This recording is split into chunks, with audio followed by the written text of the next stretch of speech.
We are making arguably my favorite treat, chocolate chip cookies. So we're starting with everything cold out of the fridge. Some butter and sugar and salt and baking soda. My baking soda is a little clumpy, so I'm using a sift here to just get the clumps out. Some vanilla. And you just use molasses instead of using white and brown sugar to kind of give the same flavor without having to get two different kinds of sugars involved. So now we're going to mix this. We're going to start slow. And since the butter is cold, it's going to take a little time, but it will start to eventually soften as it's being beaten. And once it does, you can start increasing the speed. And it will start coating the sides of the bowl.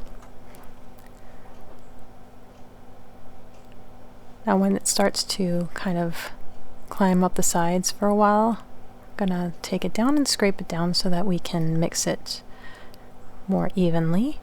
And now again, we're increasing the speed. As you see, it's whipping up pretty well. And this whole process takes about 5 minutes.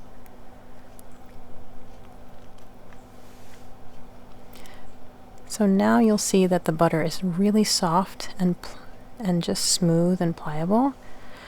And what we're going to do now is we're going to slowly add in our flour. Now I used to add eggs first, but then I kind of had a happy little accident where I forgot to add the eggs and didn't realize until I had added all the flour.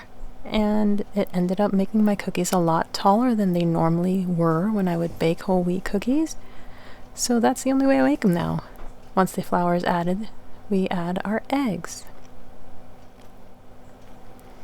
And we're only going to add whip the eggs for about 20 turns of the blade here, scraping everything down. We just want everything incorporated, but we're not whipping the eggs.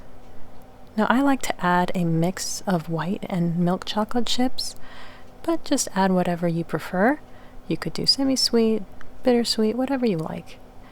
And again, for about 10 turns of the blade here is all it needs to incorporate the chips.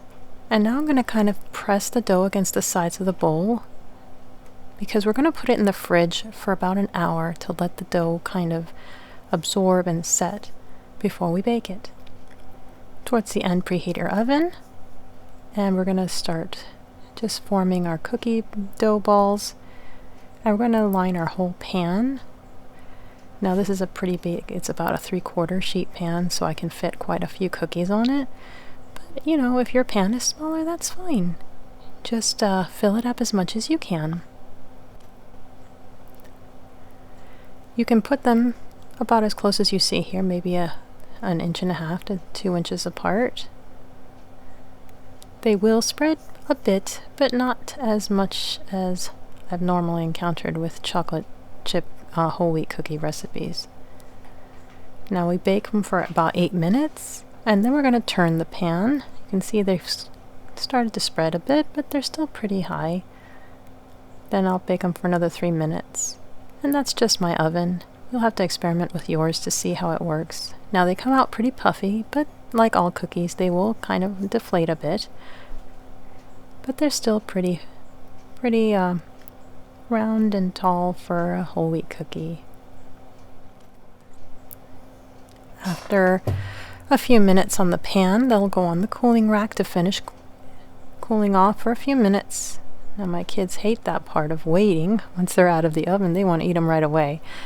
But I'm pretty insistent on giving them just a few more minutes so that they set fully.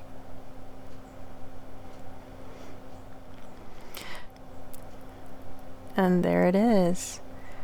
My favorite whole wheat chocolate chip cookies. Now I made this with my freshly milled flour, but you can use whatever flour you have.